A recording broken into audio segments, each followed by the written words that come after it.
মানে বেটাও স্যার বলে, বাপও স্যার বলে, ওর মাও স্যার বলে, হ্যাঁ, ওর বেটাও স্যার বলে, সবাই ওকে স্যার বলে ডাকে। ডাক্তার, ডাক্তার এমন একটি উপাধি যে সবাই বাবু বলে ডাকে। বাপ গেলেও বলে ডাক্তার বাবু, মা গেলেও বলে ডাক্তার বাবু, বেটা গেলেও বলে ডাক্তার বাবু। খুব সম্মানের শব্দ না? সম্মানের। তারপর তারপর আপনি ধরে নেন চোর, এটাও কিন্তু একটা উপাধি, উপাধি না? চোর, চোরও কেউ সবাই চোরই বলে, চোর বলে না? চোর। আর একটা মেথড ধরে নেন, যে মানুষদের পায়খানা পেচ্ছাপ পরিষ্কার টরিষ্কার করে, নর্দমা পরিষ্কার করে, আমরা তাকে মেথড বলে চিনি। আচ্ছা বলুন, মাস্টার, ডাক্তার, মেথড, চোর, এই চারটে লোকের সম্মান এক না আলাদা? আলাদা। এইবার বলুন, এই চারজনায় মানুষ না অন্য কোনো প্রাণী ভাগ আছে? মানুষ। চারজনার নামই মানুষ, তাই না? কিন্তু এক এক জনার কৃতকর্মের কারণে এক এক উপাধি পেয়েছে এবং এক এক উপাধির এক এক রকমের মর্যাদা পেয়েছে।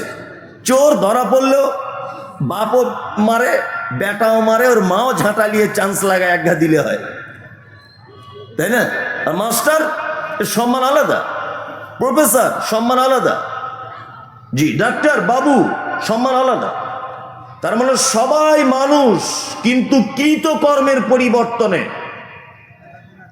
এক একজনের এক এক রকমের সম্মান, তাই না? তাহলে আল্লাহ সুবহানাহু ওয়া তাআলা পবিত্র আল কোরআন নাজিল করেছেন কাদের জন্যে?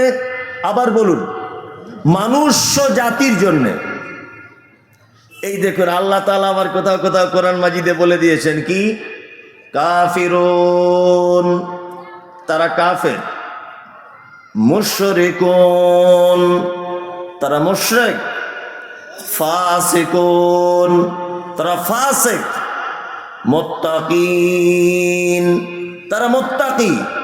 মুমিনুন, তারা মুমিন। সালেহিন, সত্যবাদী। আল্লাহ সুবহানাহু ওয়া তাআলা এই সমস্ত শব্দ কোরআন মাজিদে ব্যবহার করেছেন। যারা কোরআন মাজিদ পড়তে জানেন, এই শব্দগুলো আছে? আছে। এইবার আপনাকে জিজ্ঞাসা করছি, বলুন, মুশরিকের যে সম্মান মুমিনের একই সম্মান না আলাদা? আলাদা, তাই না? মুত্তাকির যে সম্মান ফাসিকের একই সম্মান? আলাদা। মুমিনের যে সম্মান কাফেরের একই সম্মান না। বলুন, এরা সবাই মানুষ না অন্যান্য প্রাণী? অন্যান্য প্রাণী নয়, মানুষ, তাই না? তাহলে এই দিকেও যেমন সবাই মানুষ, কাজের কারণে উপাধির পরিবর্তন হয়েছে, সম্মানের পরিবর্তন হয়েছে, ঠিক তেমন কোরআন নাজিল করেছে আল্লাহ মানুষের জন্য, কিন্তু মানুষের কৃতকর্মের পরিবর্তনের কারণে আল্লাহ এক এক নাম দিয়ে মানুষদেরকে ডেকেছেন। চোর যেমন ধরা পড়লে সবার কাছে লাথি খায়, ঠিক তেমন এর ভিতরে মুশরিক আল্লাহর জাহান্নাম তৈরি করা সেখানে যাবে। মাস্টারকে সব যেমন মশাই বলে ডাকে, মাস্টার মশাই, স্যার বলে ডাকে, ঠিক তেমন মোমেন হলে আল্লাহ তাআলা তাদের জান্নাতের দিকে ডাকে। এই দিকে যেমন মেথর হলে মানুষ তাকে খারাপ চোখে দেখে, ঠিক তেমন অস্বীকারীকে আল্লাহ সুবহানাহু ওয়া তাআলা খারাপ চোখে দেখে। মানে ডিফারেন্স এতটুকুই, শুধু কোরআনের ভাষাটা আলাদা, আর চোর, মাস্টার, প্রফেসর, ইঞ্জিনিয়ার এই ভাষাটা আলাদা। আমি আপনাদের কয়েকটা লোকের পরিচয় করিয়ে দেব। পরিচয়: মুত্তাকি, মুশরিক, মুমিন, মুনাফিক, সালেহিন, সবার মর্যাদা তো এক নয়, এক না, আলাদা আলাদা। আমি দুই চারটে লোকের মর্যাদা একটু আপনাদেরকে দেখাবো যে এরা কেমন, আল্লাহ এদের ব্যাপারে কি বলেছেন। মানে যদি খারাপ লোকের কথা বলি আর আমরা যদি ওই খারাপের ভিতরে থাকি, ইনশাল্লাহ আজকে তওবা করে ফেরত আসবে, ইনশাল্লাহ, ইনশাল্লাহ, ইনশাল্লাহ। আর মুমিনের ব্যাপারে যখন বলবো, মুত্তাকির ব্যাপারে যখন বলবো, তখন আমরা তাদের দলে ফিরে যাব, ইনশাআল্লাহ। তাহলে এবার আপনারা দেখুন, একটা একটা করে বলি। প্রথম কাকে দিয়েই বা শুরু করি? ধরে নেন মুনাফিক। কোরআনের শব্দ আছে মুনাফিকুন, আছে না? আছে। আচ্ছা, মুনাফিক কাকে বলে প্রথম এটা আপনি জেনে নেন। এটা একটা রাস্তার মোড়, এখান থেকে একটা রাস্তায় গেছে বহরমপুর, আর একটা এইদিকে গেছে কলকাতা, আর এইদিকে একটা গেছে ওমরপুর। তাহলে এই জায়গাটার নাম কি আমরা গ্রাম্য ভাষায় বলি? তেমাথা বা তিন মাথার মোড়। আর যেখান থেকে চারটে রাস্তা গেছে চৌমাথার মোড়, তাই না? আরবিতে এই চৌমাথা, তিন রাস্তা, পঞ্চম মাথা, দুই মাথা, এই মোড়টাকে বলা হয় নিফাক। নিফাক মানে মুনাফিক সেই লোক যার একই জবান থেকে একই ব্যক্তির ব্যাপারে সময়ের পরিবর্তনে ভিন্ন মত পোষণ করে, যে সে হচ্ছে মুনাফিক। যেমন আপনাকে দুনিয়াবি একটা কথা দিয়ে বোঝাই, খুব মজার মজার কথা বলবো আজকে ইনশাল্লাহ, শুনে থাকলে আবার শুনুন, জ্ঞান বাড়বে। আপনাদের মসজিদে একটা নতুন ইমাম সাহেব এসছেন, তা ইমাম সাহেবটার কেরাত খুব সুন্দর, মাশাআল্লাহ, খুবই সুন্দর কেরাত। ফজরের সালাত আদায় করলেন, সালাত আদায় করে ইমাম সাহেবের গায়ে হাত বোলাচ্ছেন আর বলছেন, সত্যি 30 বছর নামাজ পড়ছি, আপনার মতো ইমাম সাহেব দেখিনি। কি যে গলা আল্লাহ আপনাকে দিয়েছে, আর এত পরেজগার লোক আমি জীবনে দেখিনি। এইমাত্র ফজরের নামাজ পড়ে ইমাম সাহেবকে বললেন একটি লোক। এখন ইমাম সাহেবের স্ত্রী 10টার সময় ফোন করেছে, হ্যালো, আরে বড় ছেলেটা 12 বার পাতলা পায়খানা করেছে, তাড়াতাড়ি বাড়ি চলে এসো, হসপিটালে নিয়ে যেতে হবে। এ কারুর কাছে ছুটি নেওয়ার টাইম পাইনি, মোটর সাইকেল স্টার্ট দিয়ে বাড়ি চলে গেছে। জোহরের সময়তে মুসল্লিরা মসজিদে ঢুকছে, যে লোকটা ইমাম সাহেবের প্রশংসা করেছিল ওই লোকটা মসজিদে ঢুকে দেখছে পাড়ায় সব থেকে ওর সঙ্গে যার ঝামেলা ও ইমামতিতে দাঁড়িয়ে আছে, সব থেকে যার ঝামেলা। ও মসজিদে অজু করে ঢুকে দেখছে তো সেই ঝামেলা, ইমাম সাহেব কই? ও তখন জমাতে নামাজ না পড়ে বাইরে জমাত একা একা নামাজ পড়ে নিল। নামাজ পড়ে খুব চিল্লে চিল্লে বলছে, এইরকম ঠিক নয়, যখন তখন চলে যাবে, এটা কি ঠিক? কমিটি বলে তো কেউ আছে? হাবি জাবি বলে মানুষকে গরম করিয়ে দিল। আর ও তখন বলছে যে ইমাম সাহেবের সব ভালো, ইমাম রাখা যাবে না। এ হচ্ছে পাক্কা মুনাফিক। একে মুনাফিক, এ হচ্ছে সেই লোক সকালবেলা প্রশংসা করে, বিকেলবেলা দুর্নাম করে, ফজরের পরে প্রশংসা করলো, 10টার সময় বদনাম করলো। একে কে? মুনাফিক। এরকম লোক অবশ্য আপনাদের মুর্শিদাবাদে নেই, আমাদের ওদিকে দেখতে পাওয়া যায়। আপনার দিকে আছে? ওটা আমি বলবো না, বললে অসুবিধা আছে, এটা আপনার কাছ থেকে শুনতে চাইছি। আছে জি, সামনে আসসালামু আলাইকুম, পিছনে বাঁশলি দাঁড়িয়ে আছে। একে মুনাফিক। মুনাফিক ওই লোক যার মুখের ভাষা খুব মিষ্টি, কিন্তু অন্তরে তার বিষ। মুখের ভাষা মিষ্টি, অন্তরে বিষ। এখন এদেরকে চিনবেন কি করে যে এই লোকটা মুনাফিক? চেনা কি যাবে? যাবে না? যাবে। মুহাম্মদ সাল্লাল্লাহু আলাইহি ওয়াসাল্লাম বাহ্যিক দৃষ্টিতে আল্লাহ নবী সাল্লাল্লাহু আলাইহি ওয়াসাল্লাম বলেছেন, আয়াতুল মুনাফিকে সালাসা। একটা মুনাফিককে যদি কেউ চিহ্নিত করতে চায় তাহলে উপরের থেকে তার 3টে জিনিস বোঝা যাবে। আরেকটা রাওয়ায়াতে একটি শব্দ বাড়তি করে বলা আছে, 4টি জিনিস দেখে একটা মানুষকে বোঝা যেতে পারে এই লোকটা মুনাফিক। কে? ইজা হাদ্দাসা কাযাবা। মুনাফিকের প্রথম চিহ্ন যখন সে কথা বলে, মিথ্যা কথা বলে। প্রথম চিহ্ন কি? কথা বললে মিথ্যা কথা বলে। ওয়াইজা তুমিনা খানা। তার কাছে মসজিদ, মাদ্রাসা, জলসা, ঈদগাহ, এই সমস্ত টাকা পয়সা আমানত রাখতে দিলে আমানতের খিয়ানত করে। 3, ওয়াইজা ওয়াদা খলাফা। সে যখন কোনো ব্যাপারের প্রতিশ্রুতি দেয়, ওয়াদা যখন করে, ওয়াদা টিকিয়ে রাখতে পারে না, ওয়াদা ভঙ্গ করে দেয়। কি বললাম বুঝলেন? 4, আল্লাহ নবী সাল্লাল্লাহু আলাইহি ওয়াসাল্লাম বলছেন, পাড়া প্রতিবেশী, আত্মীয় স্বজনদের ভিতরে যখন ঝগড়া লেগে যায় তখন অকথ্য ভাষাতে গালিগালাজ করে। তাহলে মুনাফিক চিনতে গেলে কটা গুণ লাগবে? 4টা। কথা বললে মিথ্যা কথা বলে, 2 ওয়াদা করলে খেলাপ করে, 3 আমানত রাখতে দিলে খিয়ানত করে, 4 ঝগড়া অশান্তি হলে গালিগালাজ করে। এই লোকটা কে? মুনাফিক। এই লোকটা মুনাফিক। এবার একটা কথা বলি, মমতাজুল সাহেব, আমাদের পাড়াতে একটা লোক আছে, এই লোকটা মিথ্যা কথা বলে না, এই লোকটা ওয়াদা খেলাপ করে না, এই লোকটা ঝগড়া হলে গালিগালাও দেয় না, লোকটা দাড়িওয়ালা টুপিওয়ালা। কিন্তু সমস্যা, লোকটার কাছে মসজিদের টাকা রাখতে দেওয়া হয়েছিল আর হিসাব মেলাতে পারছে না, মনে হয় কিছু টাকা ঝেড়ে দিয়েছে। কি বললাম বুঝতে পারছেন? বলুন তো দেখি, এই লোকটা মুনাফিক? 3টে গুণ নেই, 1টি গুণ আছে, মুনাফিক। মুনাফিক নয়, তাই তো? আপনারা বলছেন মুনাফিক নয়।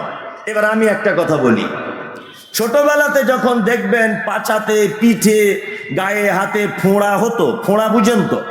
ফোঁড়া যখন হতো তখন মা চাচিরা 3-4 জন মিলে ধরে, তখন তো ডাক্তার ফাক্তার ছিল না, ওই ফোঁড়ার মুখটা ছাড়িয়ে দিয়ে টিপে বার করে দিত আর বলতো যে ফোঁড়ার ভিতরে একটা দানার মতো থাকে, থাকে না?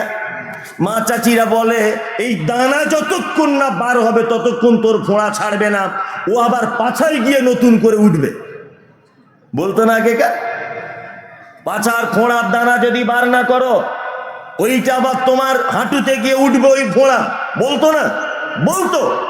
তার মানে বোঝা যাচ্ছে কোনো জিনিসের বীজ, কোনো জিনিসের শিকড় যতক্ষণ না পর্যন্ত কেটে না দেবেন, ও আবার জন্ম হওয়ার সম্ভাবনা আছে, তাই না? যে লোকটার ভিতরে 3টে গুণ নাই, 1টা গুণ আছে, ভেবে নিতে হবে 2025-এ না হলেও 2026 সালে হলেও ও আবার পুনরায় মুনাফিকের রূপ ধারণ করতে পারে।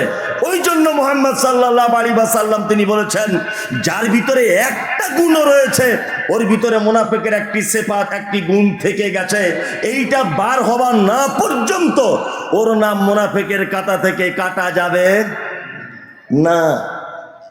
তার মানে বীজ বার করে দিতে হবে। তাহলে মুনাফিক আপনারা কোন রকম করে চিনিয়ে দিলাম, তাই তো?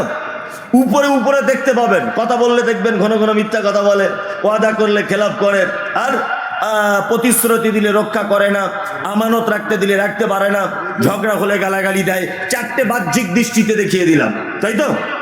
আভ্যন্তরীণ, অন্তরের দিক দিয়ে মুনাফিক চিনবেন কি করে? আল্লাহ তাআলা বলছেন, ওয়ামিনান নাসি মান ইয়াকুলু আমান্না বিল্লাহি ওয়া বিল ইয়াউমিল আখিরি ওয়া মা হুম বিমুমিনিন। তারা আপনার কাছে আসে, আল্লাহ মুহাম্মদ সাল্লাল্লাহু আলাইহি ওয়াসাল্লামকে বলছেন, তারা আপনার কাছে আসে, এসে এ কথা বলে আমরা আল্লাহকে বিশ্বাস করি, আমরা নবীকে বিশ্বাস করি, আমরা আখিরাতকে বিশ্বাস করি। আল্লাহ তাআলা বলছেন, ওমা হুম বিমুমিনিন, একদম তারা মুমিন নয়, তারা সব মুনাফিক। তার মানে মুনাফিক হচ্ছে সেই যে আল্লাহকে প্রকাশ্যভাবে আসে এটা স্বীকার করে, মুহাম্মদ সাল্লাল্লাহু আলাইহি ওয়াসাল্লাম শেষ নবী এটা বিশ্বাস করে, কিয়ামত হবে এটা বিশ্বাস করে, আল্লাহকে এক বলে স্বীকার করে, তারপরেও তার অন্তরে অন্য কিছু বাসা বেঁধে আছে।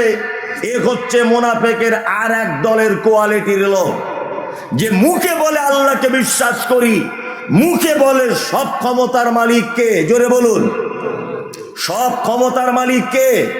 আল্লাহ। এইটা মুখে বলে, কিন্তু যখন তার বইয়ের ছেলে হয় না, মাজারে গিয়ে সেজদা দেয়। এরকম লোক আছে না?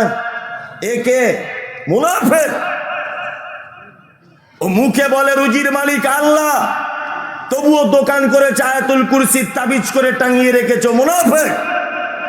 ও মুখে বলেছে বাঁচানোর মালিক আল্লাহ, তবুও নতুন গাড়ি কিনে পিছন দিকে একটা জুতো ঝুলিয়ে রেখেছে, ও মুনাফিক।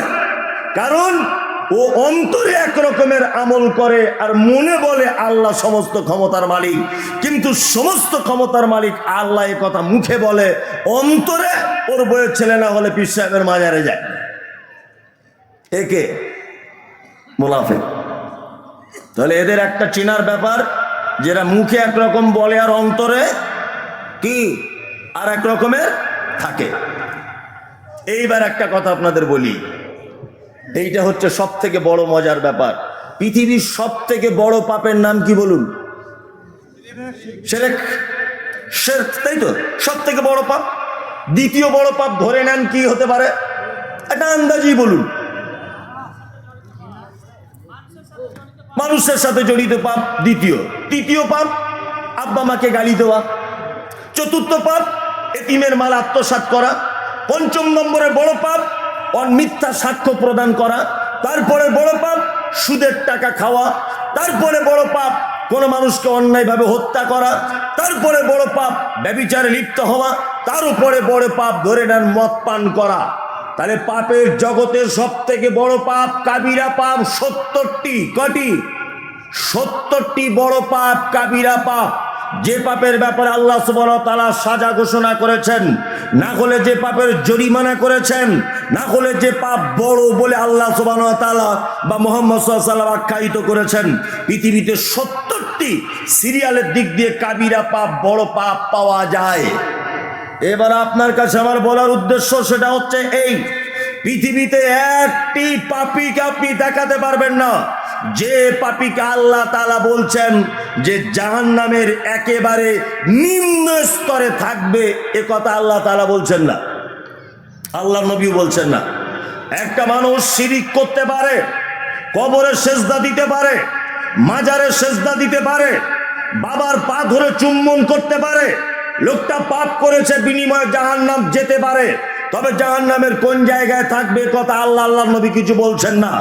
একটা ছেলে সুদের টাকা খেলো, সে বিনিময়ে জাহান্নাম যেতে পারে, জাহান্নামের কোন জায়গায় থাকবে আল্লাহ বা আল্লাহর নবী বলছেন না। একটা মানুষ সুদের টাকা খাওয়ার পরেও জাহান্নাম যেতে পারে, তবে জাহান্নামের কোন জায়গায় তার স্থান হবে এ কথা আল্লাহ বা তার নবী বলছেন না। পৃথিবীর তৃতীয় মহাপাপ অন্যায়ভাবে কাউকে হত্যা করা। কাউকে যদি কেউ হত্যা করেই যদি দেয় তাহলে জাহান্নাম যেতে পারে, কোন জায়গায় থাকবে কথা আল্লাহ বা তার নবী বলছেন না। কিন্তু আল্লাহ নবী সাল্লাল্লাহু আলাইহি ওয়াসাল্লাম নয়, আল্লাহ নিজে বলছেন ইন্নাল মুনাফিকিনা ফিদ দারকিল আসফালি মিনান নার। নিশ্চয় পৃথিবীতে মুনাফিকরা এত নিকৃষ্ট পাপী যে মুনাফিকদেরকে জাহান্নামের নিম্ন স্তরে রাখা হবে। তাহলে সব থেকে অপমানজনক সাজা কোন পাপীর জন্যে? মুনাফিকের জন্যে। কারণ সারা পৃথিবীতে যত বদমাইশি আছে সব থেকে বড় বদমাইশি হচ্ছে মুনাফিকি। কি বলছি বুঝতে পারছেন? যত বদমাইশি সারা পৃথিবীতে হয়েছে কিসের জন্য হয়েছে? মুনাফিকির কারণে হয়েছে। তার একটা জ্বলন্ত প্রমাণ আপনাদেরকে আমি দিই। এইটা তো সেই মুর্শিদাবাদ পার্শ্ববর্তী জেলা, তার নাম হচ্ছে নদিয়া। নদিয়ার পলাশী রামবাগানে নবাব সিরাজউদ্দৌলার সঙ্গে ব্রিটিশদের একটি লড়াই হয়েছিল। ইতিহাস মনে আছে? মনে আছে? নবাব সিরাজ জিততে পেরেছিলেন? পারেননি। কারণ কি ছিল?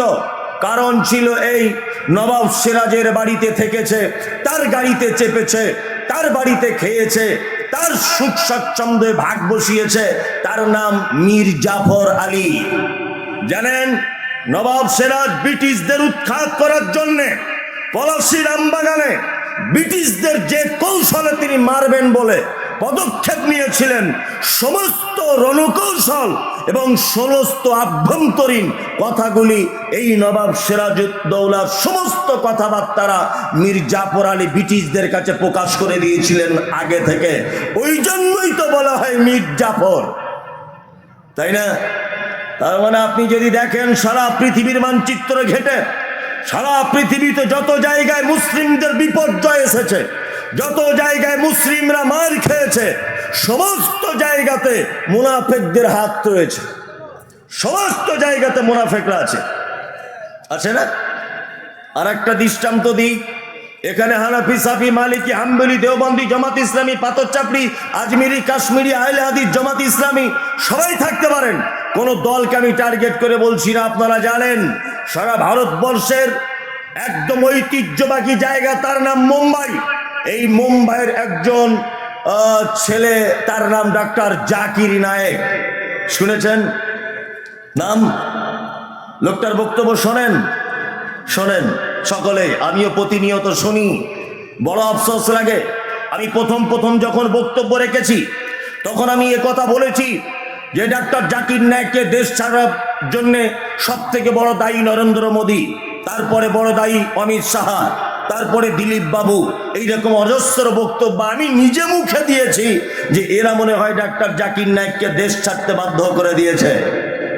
তারপরে তদন্ত করে দেখতে পেয়েছি, সোশ্যাল মিডিয়াতে খোঁজ নিয়ে পেয়েছি, ওনার পিস টিভিতে আলোচকদের সঙ্গে আলোচনায় বসে দেখেছি, তাতে আমি যা এক্সপিরিয়েন্স অভিজ্ঞতা যা পেয়েছি তাতে করে এই যে ওনাকে দেশ ছাড়ার পিছনে নরেন্দ্র মোদীর যত না হাত আছে, অমিত শাহর যত না হাত আছে, তার থেকে বেশি সর্বনাশ করেছে ওনাকে ওই লোকেরা যারা বড় পাঞ্জাবি, 22 হাত টুপি, পীর ফকির মাজার, এরা সব থেকে বেশি সর্বনাশ করেছে। ওই লোকটা সব থেকে বেশি সর্বনাশ করেছে। তসলিমা নাসরিনের নাম শুনেছেন আপনারা? ভারতবর্ষে আসতে পারেননি, এসেছেন, অজস্রবার এসেছেন, কোনো সমস্যা নেই। বাংলাদেশের প্রখ্যাত আলেম আব্দুর রাজ্জাক বিন ইউসুফের নাম শুনেছেন? নাম জানেন? লোকটার ইন্ডিয়াতে আসতে পারছে কেন? ইন্ডিয়া এসে কারুর বইয়ের হাত ধরে টেনেছে? কারুর মেয়ের অন্য ধরে টেনেছে? ওই লোকটা কেন আসতে পারছে না ভারতবর্ষে? এই যে এক শ্রেণীর দাড়ি টুপিওয়ালা মুনাফেকরা এর বিরুদ্ধে মামলা করে দিয়েছে, সমস্ত জায়গাতে এর বিরুদ্ধে লিখিত অভিযোগ করে দিয়েছে। এই লোকটা রাস্তা যাবে না। এই লোকটা এলে আমাদের মাজারে ধূপ জ্বালাবে কে? কে ধূপ জ্বালাবে? ধূপ জ্বালাবার লোক কমে যাবে। কি বলছি বুঝতে পারছেন? তার মানে মুনাফেক কিন্তু অন্য দলের ভিতরে নেই, মুনাফেক যত রয়েছে আমাদের ভিতরই আছে, না নেই?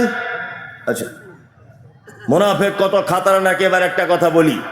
আচ্ছা, পৃথিবীতে যত বড়ই পাপী হোক, যেমন একটা লোক কোটি কোটি টাকার সুদ খেলো, বলুন তো এই সুদ খাওয়ার লোকটার জন্য আমি দোয়া করতে পারি কি পারি না?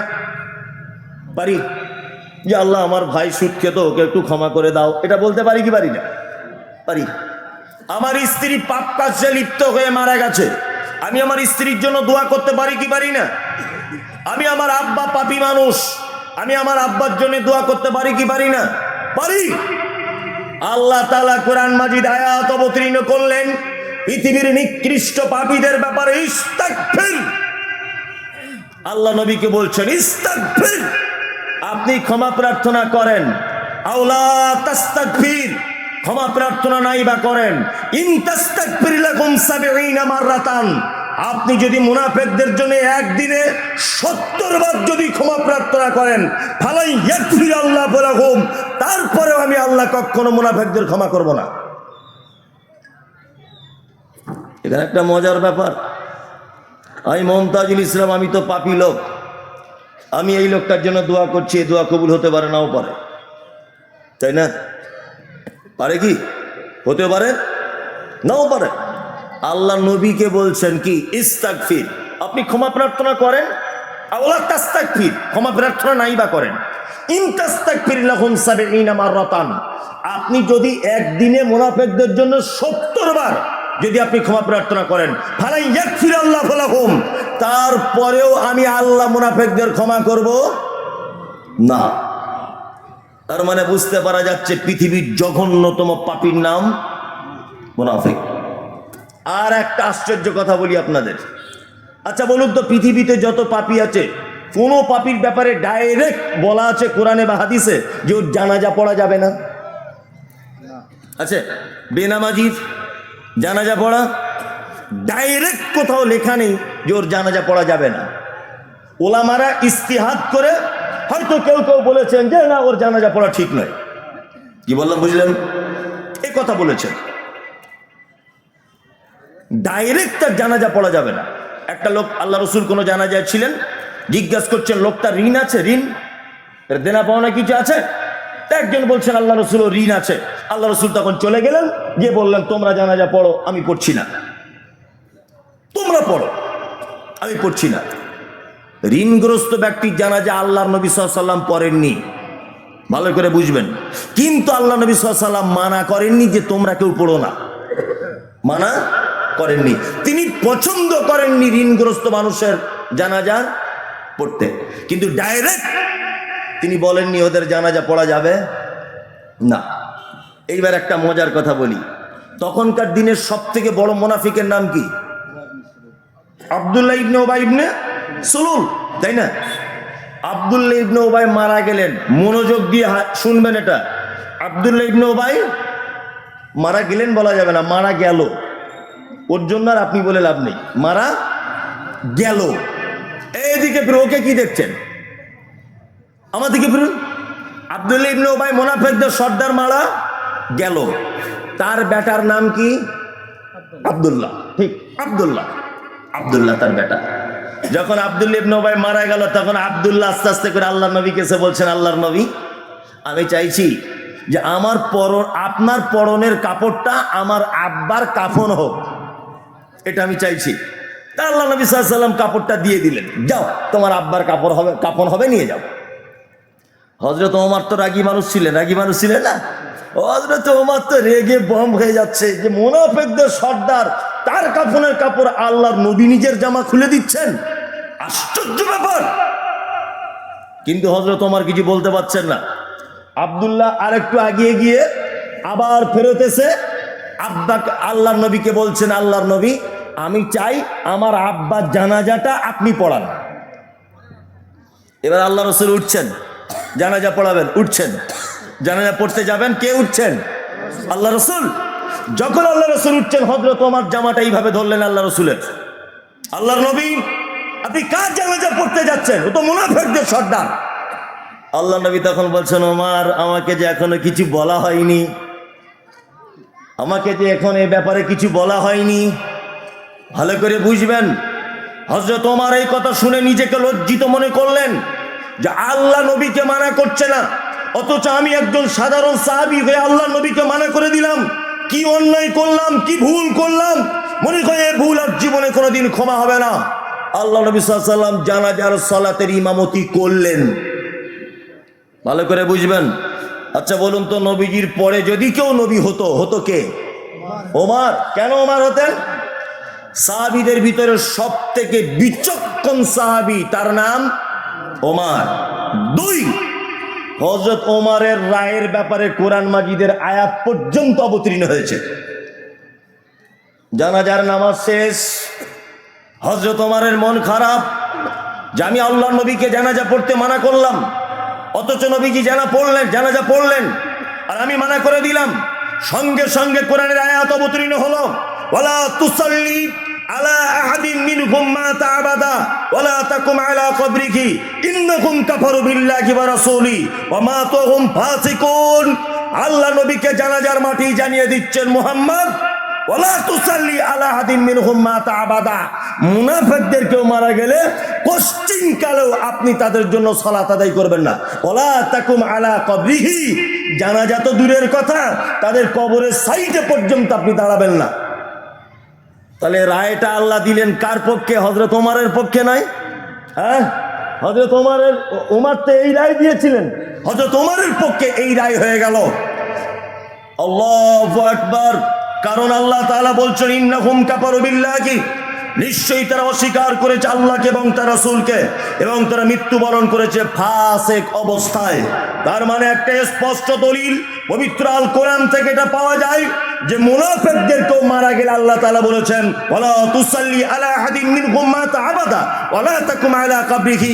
মুহাম্মদ সাল্লাল্লাহু আলাইহি ওয়াসাল্লাম মুনাফিকদের ভিতরে কেউ মারা গেলে তার জানাজার সালাত আদায় করবেন না এবং তাদের কবরের পাশে দাঁড়াবেন না। তার মানে বুঝতে পারছেন তো মুনাফিক কত ডেঞ্জারাস পাপী। আঁচ করতে পারছেন? আল্লাহু আকবার। কত মারাত্মক পাপী, যাদের জানাজা পর্যন্ত পড়া যাবে না, ওদের জন্য দোয়া পর্যন্ত করা যাবে না। কত বড় পাপী তাহলে এরা। এখন এত বড় পাপীদের দেখতে পাওয়া যায় কোথায়? হুজুর এদের খুঁজে কোথায় পাবো? খুঁজে তো বার করতে হবে এরা কোথায় বেশি বসবাস করে। খুঁজে বার করা লাগবে কি লাগবে না? এই বার করার জায়গা বলতে গেলে এখন আমার সঙ্গে অনেক মানুষের রাগারাগি হয়ে যাবে যে আপনি ছোট মুখে এত বড় বড় কথা বলছেন। তবে আমি যেটা বলছি, আপনি দাঁড়ি পাল্লাতে ওজন করে দেখুন কথা বাস্তব না অবাস্তব। আপনি বহরমপুর মেলায় যান, ওখানে মোনাফেক নেই, সবাই জিলাপি বাদাম কিনতে কেনাকাটা কিনতে ব্যস্ত। আপনি সিনেমা হলে যান, মোনাফেক দেখতে পাবেন না, সবাই দেখছেন হা করে বসে আছে সিনেমা দেখার জন্যে। আপনি বাজারে যান, আলু কত, পেঁয়াজ কত, পটল কত, ঝিঙে কত, লাউ কত, কদু কত, এইসব করছে। গরুর হাটে যান, আপনি ওই যে ভাই এটা কত নিবে, এটা দাম কত, একটু কমাও একটু বাড়াও, এইসব চলছে, চলছে না? তাহলে মোনাফেক এখন আশ্রয় নিয়েছে কোথায়? আমি আশ্চর্য হয়ে যাই। বলুন, ফরজ সালাত মসজিদে পড়া উত্তম না বাড়িতে? অরকাউ মার রাকিঈন, মসজিদেই যে ফরজ সালাত পড়তে হবে তার একটা দলিল হচ্ছে এই, আল্লাহ তাআলা বলছেন রুকুকারীদের সাথে তোমরা রুকু করো, তার মানে জমাতবদ্ধতার সাথে। জমাত সাধারণত মসজিদে হয়, তাই তো? তাহলে মসজিদে ফরজ নামাজটা আদায় করা কি ওয়াজিব, তাই তো? এবার একটা কথা আপনাকে বলি, ইমাম সাহেব সালাম ফিরিয়ে দিল, আসসালামু আলাইকুম ওয়া রাহমাতুল্লাহ, আসসালামু আলাইকুম ওয়া রাহমাতুল্লাহ, আস্তাগফিরুল্লাহ আস্তাগফিরুল্লাহ, আল্লাহু আকবার আল্লাহু আকবার, আল্লাহুম্মা আনতাস সালাম ওয়া মিনকাস সালাম, তাবারাকতা ইয়া যাল জালালি ওয়াল ইকরাম, রব্বি আইন্নি আলা যিকরিকা ওয়া শুকরিকা ওয়া হুসনি ইবাদাতিকা। যত জিকির আছে আপনার জানা, সমস্ত জিকির করার পর বাকি যে সুন্নতগুলো মসজিদে পড়া উত্তম না বাড়িতে পড়া উত্তম? কারা কারা বাড়িতে বলছেন হাত তুলুন, একটা মজার কথা বলবো, তুলুন। এই কি ব্যাপার, জানে না? বাড়িতে সুন্নত পড়া উত্তম না মসজিদে? হাতটা তুলুন একবার। কারা কারা বলছেন বাড়িতে? ভয় করছে যে কি সর্বনাশ হয়ে যাবে, তা ঠিক নেই। বাড়িতেই পড়া উত্তম। কোথায়? বাড়িতে। এইবার একটা কথা বলি, কোন পৌষ মাসের হাড় কাঁপানো শীতে মুয়াজ্জিন আজান দিল কি? আসসালাতু খায়রুম মিনান নাওম, আজান হলো, ঘুমের থেকে সালাত উত্তম। তার আগের শব্দগুলো কি? হাইয়া আলাস সালাম,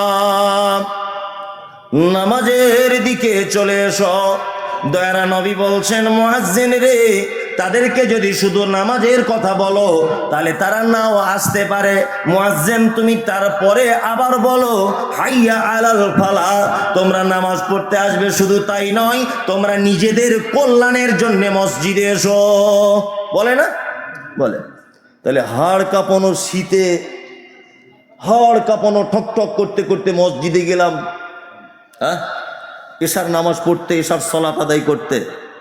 4 রাকাত ইমাম সাহেব পড়ালো, বাকিগুলো পড়তে হবে, তাহলে বাড়িতে এই কথা কেন? মসজিদ এত উন্নত জায়গা, ওই জায়গাটা আল্লাহ নবী পড়তে বলতেন। তার মানে আল্লাহ নবী সাল্লাল্লাহু আলাইহি ওয়াসাল্লাম ছিলেন জ্ঞানীদের জ্ঞানী। কি বলছে বুঝতে পারছেন? জ্ঞানীদের জ্ঞানী, মহাপণ্ডিত। ইন্নামা বুইসতু মুআল্লিমান, তিনি শিক্ষক হিসেবে এসেছিলেন সারা পৃথিবীতে। কি বললাম বুঝলেন? তার মানে প্রতিটা শিক্ষকের তিনি শিক্ষক। তিনি বলেছেন তোমার ফরজ সালাত আদায় হয়ে গেছে, তসবিহ করো, চট জলদি বাড়ি চলে যাও। তুমি তোমার বাড়িগুলোকে কবরস্থানে পরিণত করো না, কোরআন তেলাওয়াত করো, বাকি সুন্নতগুলো বাড়িতে গিয়ে পড়ো। কারণ কি এ কথা বললেন? আল্লাহর নবী তিনিও জানতে পারতেন যে এদেরকে যদি মসজিদে বসে সুন্নত পড়ার সুযোগ দেওয়া হয়, পা লম্বা করে পাকা চালিয়ে শুধু এই গল্প, তোর বউ কি করে, তোর বউ কি করে, ও 2 তলা বাড়ি করলো, কি ব্যাপার? আর একদিনে তখন বলছে, শুনিস নি তুই? বলছে না শুনিনি তো। বলছে লটারিতে 4 কোটি টাকা পড়েছে। ওর টাকা পড়েছে তোমার বাপ দেখতে গিয়েছিল? হ্যাঁ, একটা কালো মেয়ের পরিষ্কার বর হয়েছে, কালো মেয়ের পরিষ্কার বর হয়েছে। তা মসজিদে আরেকজন বলছে, দেখ না আশরাফুলের জামাইটা কি চমৎকার। আর একটা বুড়ো তখন বলছে, আমাদের ফতেমার মা বলছিল ব্যাপার আলাদা। বলছে কি? বলছে যেদিন দেখতে আসে না ওর বেটিকে, মিষ্টির ভিতরে তাবিজ করে দিয়েছিল। শালা তাছাড়া অত সুন্দর ছেলে কালো মেয়েকে বিয়ে করে? ওর মা তাবিজ করেছিল, তুমি দেখতে গিয়েছিলে? মসজিদে বসে তুমি কথা বলছো, বদমায়েশ কথা করে। এখন আলোচনা সভা, মুনাফিকি কথাবার্তা, বদনাম, চুগলখড়ি, গীবত, সব আড্ডাখানা করেছে মসজিদ। কারেন্টের বিল পড়াচ্ছে, হাওয়া খাচ্ছে, আর নামাজ পড়ার পরে 8 ঘন্টা শুধু সমালোচনা। ইমাম সাহেব কি করে, ওর বউ কি করে, অমুকের ছেলে কি করে, ওর মেয়ে কি ব্যাপার এরকম, ওর ছেলে কি ব্যাপার এরকম, ও কেন আসে না, ওর কেন এটা হয় না, ও কেন বললো না, এইসব কথা আপনাদের এখানে হয়? হয় একদম। যুবক ছেলেদেরকে বলছি, আপনারা কড়া পদক্ষেপ নেন। নামাজ শেষ হয়ে গেলে একটা বয়স্ক লোক যেন মসজিদে আর টিকতে না পারে, আর যদিও বা টিকতে পারে এক কোণাতে বসে সুবহানাল্লাহ আলহামদুলিল্লাহ আল্লাহু আকবার তসবিহ করবে, কারোর সঙ্গে পাশাপাশি বলে। এইটা আড্ডাখানা নয়, কিন্তু আমরা বর্তমানে একটা আড্ডাখানার মতো রূপ দিয়ে দিয়েছি। কথা বাস্তব বলছিল, বাস্তব একদম না। নামাজ হয়ে গেছে বাবা, বাড়ি চলে এসো, বাড়িতে এসে একটু তসবিহ তাহলিল করো, 2 রেখাত সুন্নত পড়ো, আরো 2 রেখাত নফল পড়ো, আরো 2 রেখাত এক্সট্রা করে পড়ো, নাতিপুতিদেরকে নিয়ে একটু গল্প গুজব করো দাদু হিসাবে, স্ত্রীর সঙ্গে কাজে সহযোগিতা করো। তা না করে ও মসজিদে বসে বসে গীবত করতে ব্যস্ত, পরনিন্দা করতে ব্যস্ত। 1 মিনিটের জন্য প্রতিটা মসজিদে এটা নিয়ম করে দিতে হবে, সালাম ফেরানো শেষ 5 মিনিট তসবির জন্য শুধু টাইম, মসজিদে তালা পড়ে যাবে, আবার আসরে খোলা হবে। যেমন শহরের মসজিদগুলোতে আছে, হ্যাঁ সৌদি আরবে আছে, এই তো সৌদি আরবে আছে, শহরের মসজিদগুলোতে আছে, আমি নিজে দেখেছি। সুযোগ নাই, আরে পাড়া গ্রামের লোক, কাজ নাই কিছু নাই, ওখানে বসে শুধু এর বইয়ের আর ওর বেটির কথা। আল্লাহ তুমি এদেরকে হেফাজত করো, বলুন আমিন আমিন। তাহলে একটা লোকের পরিচয় দিলাম, তার নাম মুনাফিক। 1 ঘন্টা হয়ে গেল প্রায় শুধু মুনাফিকটা বলতে, এখনো তো সবার কথা বললে তো রাত হয়ে যাবে। ওই জন্য আমি আর 1-2 লোকের পরিচয় দিয়ে দিই ইনশাল্লাহ, শুনবো আমরা ইনশাল্লাহ। আর একটা লোকের পরিচয় দিই, লোকটির নাম হচ্ছে ফাসেক। কি নাম? ফাসেক। ফাসেককে শায়েখরা বসে আছেন, বড় বড় আলেমরা আছেন, যোগ্যতা সম্পন্ন মানুষরা আছেন। আমি বক্তা, আমি বড় আলেম নয়, তবে আমি যা তদন্ত গবেষণা করে পড়াশোনা করে পেয়েছি, ফাসেক হচ্ছে ওই লোক যে লোক দীর্ঘদিন বড় পাপের সাথে যুক্ত, এটা পাপ জানার পরেও ছেড়ে দিতে পারছে না, এ হচ্ছে ফাসেক। ফাসেক হচ্ছে সেই লোক যে জানে এটা পাপ, কিন্তু জানার পরেও ছেড়ে দিতে পারছে না, তার উপরে অটুট রয়েছে, অটল রয়েছে, একে ফাসেক। তবে একটা কথা বলি, ফাসেকদের ব্যাপারে কিন্তু আল্লাহ তাআলা কোথাও সাজা ঘোষণা করেছেন এমন নয়। ফাসেকদের একটা অপশন আছে, তারা তওবা করলে ক্ষমা পেয়ে যাবে ইনশাআল্লাহ। তবে আল্লাহ ফাসেকদের ব্যাপারে একটা কথা বলেছেন, কি? আল্লাহু লা ইয়াহদিল কওমাল ফাসিকিন। হ্যাঁ, ফাসেক কোশ্চিনকালে কোনোদিন সঠিক হেদায়েতের রাস্তা খুঁজে পাবে না। তাহলে বলুন তো, এর থেকে খারাপই আর কিছু আছে? আর কিছু আছে? নাই, আর কিচ্ছু নাই। আল্লাহ বলছে ফাসেকদের সাজা হচ্ছে এই, তারা কোশ্চিন কালেও কোনোদিন সঠিক বুঝতে পারবে কি না। এদের আর একটা খাতারনাক কথা বলে দিই, আল্লাহ সুবহানাহু ওয়া তাআলা বলেছেন যে কথা, তার অনুবাদ করে দিচ্ছি। ফাসেকদের আনা কোনো সংবাদ ইসলামে গ্রহণ করা জায়েজ নয়। কি বললাম বুঝলেন? আচ্ছা, অনেক সময় রমজানের ঈদের সময় একটু তর্ক বিতর্ক হয় না? কেউ বলছে 29-এর দিন, কেউ বলছে 30-এর দিন, হয় না অনেক সময়? আমাদের এখানে এরকমও হয়েছে, দেখি দক্ষিণ পাড়ার আজকে ঈদ করেছে, কালকে পূর্ব পাড়ারা করেছে, এরকম হয় মাঝে সাঝে, চাঁদ দেখার গন্ডগোলের কারণে। এখন ইফতারের পরে, শেষ ইফতারের পরে চাঁদ দেখছে মানুষ, চাঁদ খুঁজে পায় না। একটা লোক হঠাৎ করে মোটরসাইকেল এলো আপনাদের মসজিদের সামনে, এসে বলছে, ভাই আল্লাহর কসম দিয়ে বলছি, আমি পলাশিতে ছিলাম, চাঁদ দেখে এসেছি। লোকটার দাড়ি নাই। রাগ করবেন না কেউ, যাদের দাড়ি নাই রাগ করবেন না। লোকটার কি দাড়ি নাই, লোকটার গাঁঠের নিচে কাপড়, হাতে লোকটার বালা পড়া। ও যদি মসজিদে উঠে বলে চাঁদ দেখে এসেছি, তবুও বিশ্বাস করা যাবে না। কি বলছি বুঝতে পারছেন? ও যদি মসজিদে উঠে বলে যে আমি চাঁদ দেখে এসেছি, আল্লাহ তাআলা তবুও বলছেন ইমানদারদের ব্যাপারে, এই তোমরা যারা ঈমান নিয়ে এসেছো, ফাসেকের কথাতে তোমরা বিশৃঙ্খলা করবে না, তার কথা আগে যাচাই বাছাই করো তারপর। তার মানে চাঁদ ও যে দেখেছে, যার 10 মিনিট পরে যাচাই করা অপশন আছে, ও তো ডুবে যাবে চাঁদ, নতুন চাঁদ ডুবে যায়, ডুবে যায় না?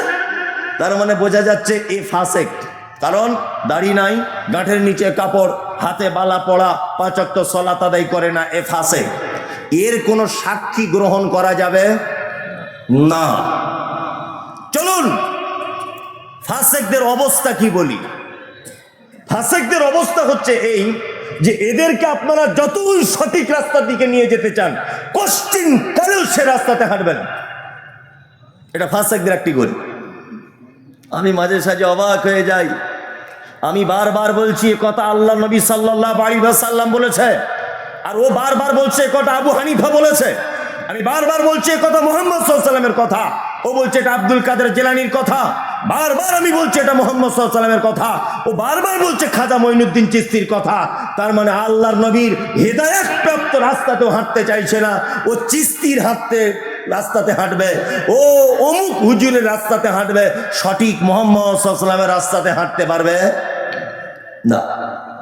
আর এদেরকে সত্য আনয়ন করে দিলেও বিশ্বাস করবে না, আর এরা হেদায়েতের রাস্তা সহ্য করতে পারে না। আমি ছোট্ট করে একটা উদাহরণ পেশ করি, দেখবেন হাসিও লাগতে পারে, তবে জ্ঞান আছে। একটা লোক মেথর তো সবাই দেখলে বুঝতে পারি না, হাতে ঝাঁটা থাকে আর বালতি থাকে। লোকটা মেথর সারাদিন পায়খানা পরিষ্কার করার পরে ক্লান্ত হয়ে গেছে। তা রাস্তার ধারে একটা বট গাছের তলাতে লোকটা গিয়ে একটু ছায়াতে বিশ্রাম নিচ্ছেন। কি বললাম বুঝলেন? এখন বিশ্রাম নিচ্ছেন, আরাম করছেন। এখন আর একজন গ্রামে ফেরি করে আতর বিক্রি করে, ওই আতরওয়ালা এখন ও রোদ্দুরে ক্লান্ত হয়ে গেছে, ও গিয়ে বট গাছের তলাতে বসেছে। বসার পরই মেথরের পাশে বসেছে, ও বসার পরই এরম করছে। তা মেথরওয়ালা তখন বলছে, আরে ভাই তুই তো জানতেই পেরেছিস আমার ঝাঁটার বালতি দেখে আমি মেথর, তা তুই নাক ধরে আমাকে কেন এরকম অপমান করছিস বলতো? আতরওয়ালা তখন বলছে, ভাই তুমিও ক্লান্ত আমিও ক্লান্ত, দুজনাই পেটের দায়ে এসেছি। তুমি পায়খানা পরিষ্কার করেছো, আমি আতরওয়ালা, এক কাজ করো, পরিবেশটা একটু মানে সুন্দর করে সাজিয়ে তুলি যাতে দুজনাই আরাম করে বসতে পারি। তা ভাই তুমি যদি কিছু মনে না করো, একটু তোমার গায়ে জান্নাতুল ফেরদাউস আতর মাখিয়ে দেবো। তা মেথর তখন বলেছে, ভাই আপনার যদি সুবিধা হয় তো দেন। এখন এই আতরওয়ালা বাক্স থেকে জান্নাতুল ফেরদাউসটা বার করে ওর বগলে, পাছাতে, গায়ে সব লাগিয়ে দিয়েছে। কি বললাম বুঝলেন? এখন এই মেথর তো জীবনে আতর শুঙেনি, ও যখন বগলে দিয়েছে চিচ্চির করছে, এরকম করে শুকে দিচ্ছে। কি রে, যেই শুকেছে মেথর তত্তর করে কাঁপতে কাঁপতে অজ্ঞান হয়ে পড়ে গেছে। আতরওয়ালা পড়েছে মহা বিপদে। ছিলাম ভালো, কেন ফালতু আতরটা লাগাতে গেলাম, কিন্তু মরে যাবে মনে হয়, কাঁপছে থরথর করে। ও তখন একটা টুকটুকি গাড়ি ডেকে বহরমপুর হসপিটাল, ডাক্তারকে জিজ্ঞাসা করে বলছে, চাচা আতরওয়ালা, চাচা এই লোকটার হয়েছে কি? তখন আতরওয়ালা বলছে, বাপ ডাক্তার এই এই এই এই এই এই ব্যাপার। তখন ডাক্তার তো জ্ঞানী লোক, ডাক্তার বলছে, এক কাজ করুন, এর কিছুই হয়নি, একটা জিনিস করলে সেরে যাবে। তো বলছে, কি বাপ? ও ভয়ে বলছে, বাপ। তো বলছে, হসপিটালের পিছনের বিল্ডিংয়ের দিকে দেখো, নতুন পায়খানা ঘর করেছে, টাটকা মাল পেলেও হবে, বাসি মাল পেলেও হবে, একটু কুঞ্চিত করে তুলে এনে ওর নাকে হালকা করে লাগানোর ব্যবস্থা করে দেয়। ও একদম বাসি মাল এনে কুঞ্চিত করে নাকে লাগিয়ে দিয়েছে। নাকে যেই লাগিয়েছে, মেথর তখন চাক করে উঠে পড়েছে। তখন আতরওয়ালা বলছে, শালা ডাক্তার তো ডাক্তার নয়, জাদুকর। হ্যাঁ বাপ, তুমি কি আগে জাদু খেলা দেখাতে? যে না, আমি জাদু খেলা নয়, আমি তো পড়াশোনা করি, ব্যাপারটা বুঝি, কোন রুগীর কোন ঔষধ। আসলে চাচা আপনার খুব অন্যায় হয়েছে। হতেছে কেন বাপ, কি অন্যায়? বলছে, যে লোকটা মায়ের পেট থেকে পায়খানার গন্ধ শুঁকে শুঁকে এসেছে, ওই লোকটাকে হঠাৎ করে জান্নাতুল ফেরদাউস দিলে টানতে পারে? তোমারও বুদ্ধি নাই। কি বললাম বুঝলেন না? ফাসেকদের অবস্থা ঠিক এরকম, সারা জীবন বেদাত করে করে, হারাম করে করে, জাল জয়ীব হাদিস মেনে মেনে, হাদিস কোরআন অমান্য করে করে করে করে করে করে এমন অবস্থা, তাদেরকে সহি হাদিসের কথা বললে, কোরআনের সঠিক রাস্তা দেখালে, মুহাম্মদ সাল্লাল্লাহু আলাইহি ওয়াসাল্লামের দেখানো রাস্তা দেখালে, ওরা যেন অজ্ঞান হয়ে পড়ে। আর একটা কথা বলে, মুমতাজুল ইসলাম ইহুদিদের কাছ থেকে টাকা খায়। রাজ্জাক বিন ইউসুফ ইহুদিদের দালাল, আব্দুল্লাহ সালাফ ইহুদিদের দালাল, আনোয়ারুল হক ফাইজি আমেরিকার টাকা পায়। কি বলছি বুঝতে পারছেন না? তার মানে কি, আমি বুঝতে পেরে গেছি সংক্ষিপ্ত জ্ঞানে যে আল্লাহ ওকে ফাসেকের খাতায় নাম লিখে দিয়েছে। আল্লাহু লা ইয়াহদিল কওমাল ফাসিকিন, কোশ্চিনকালে কোনোদিন ওকে কেউ হেদায়েতের রাস্তাতে আনতে পারবে না, আল্লাহ রাস্তা কেটে দিয়েছে। কি বলছি বুঝতে পারছেন? ওই জন্য দেখবেন যারা দীর্ঘদিন বড় পাপের সঙ্গে যুক্ত আছে, বড় বড় পাপের সাথে, এদের নাম কি? ফাসেক। এদের নাম ফাসেক।